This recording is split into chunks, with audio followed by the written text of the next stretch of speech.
10 मिनिटं शिजवून इथं आपला खरवस तयार झालेला आहे. खरवसचा केक तयार केलाय. ऍक्च्युली किती सुंदर दिसतोय ना.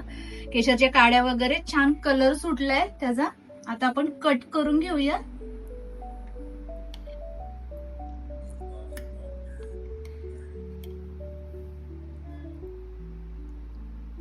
परफेक्ट असं इथे आपला खरवस केक तयार झालाय. अगदी सॉफ्ट जेली सारखा. बघा कसा हलतोय पीस.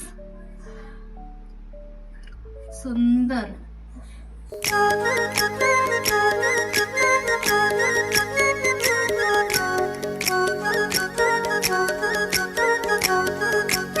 नमस्कार, मी सुवर्णा पाटील. दर्याची नागवीण या मराठी युट्यूब चॅनलवर आपलं पुन्हा एकदा मनपूर्वक स्वागत आहे. आज आपण पारंपरिक पद्धतीने खरवस कसा बनवायचा ते पाहूयात.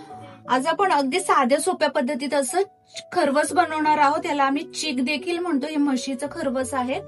पहिल्या दुधाचं आहे. आणि यासाठी मी काय काय साहित्य घेतले ते दाखवते तुम्हाला. एक बाउल भर मी चीक घेतलाय. एक छोटा बाउल वाटीभर दूध घेतलेलं आहे. एक छोटी वाटी साखर घेतली. साखरेचं प्रमाण तुम्ही तुमच्या आवडीनुसार घ्या किंवा गुळ घेतला तरीही चालेल.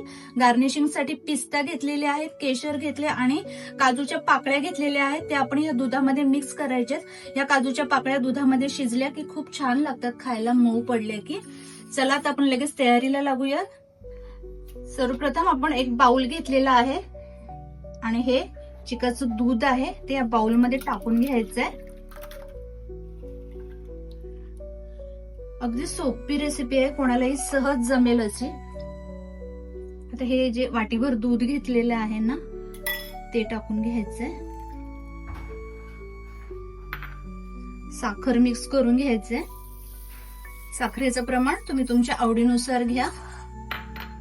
आणि ह्या काजूच्या पाकळ्या आहेत त्या टाकून घ्यायच्या. या दुधामध्ये शिजल्या ना खूप छान लागतात खायला. आणि एक चमचाभर वेलची पूड घ्यायची. ठीक आहे. आणि केशरच्या काही काड्या घ्यायच्या आहेत. थोड्याच टाकायच्यात आणि थोड्या काड्या ना आपण वरती गार्निशिंग साठी टाकणार आहोत.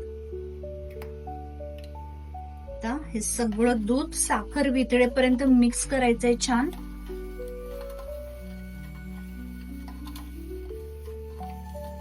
इथे आपली साखर व्यवस्थित मिक्स करून झाली. आता इथे मी एक मोल्ड घेतलंय. हा केकचा मोल्ड आहे माझ्याकडे. तुम्ही कोणतंही स्टीलचं भांड घेतलं तरीही चालेल किंवा ताट घेतलं पसरट तेही चालेल. तूप लावून घेतले मी या भांड्याला. आणि आता हे स्टीमरचं भांड आहे. या स्टीमरच्या भांड्यामध्ये हे भांड आपण असं टाकून द्यायचंय मोल्ड.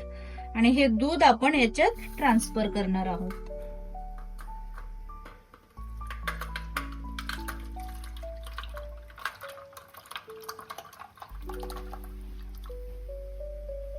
आता हे पिस्त्याचे काप घेतलेत ते आपण वरतून टाकून देऊयात असे गार्निशिंग साठी.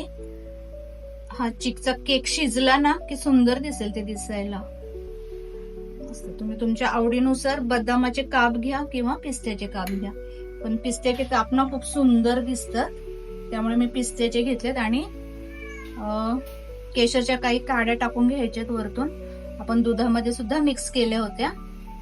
छान असा केशरी रंग येईल त्याला. आता हे स्टीमरचं भांड इथे ठेवून द्यायचं. स्टीमर मी तापत ठेवलं होतं पाणी. स्टीमरच्या भांड्यात मी पाणी तापत ठेवलं होतं. आता हे भांड ठेवून देऊयात आपण. झाकण ठेवून द्यायचे आणि 10 मिनिटासाठी शिजू द्यायचे. अजिबात जास्त वेळ लागत नाही हा पदार्थ बनायला. अगदी 10 मिनिटातच हा पदार्थ आपला तयार होतो.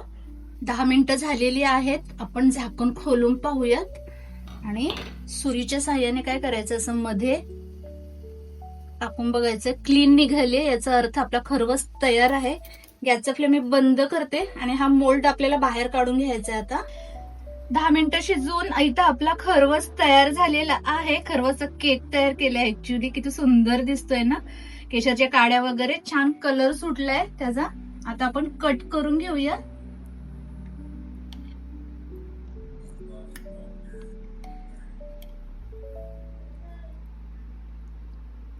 परफेक्ट असं इथे आपला खरवस केक तयार झालाय. अगदी सॉफ्ट जेली सारखा. बघा कसा हलतोय पीस. सुंदर. माझ्या अशा साध्या सोप्या रेसिपीज बघायला आणि बनवायला आवडत असतील तर प्लीज छान छान कमेंट करा आणि व्हिडिओला लाईक करा.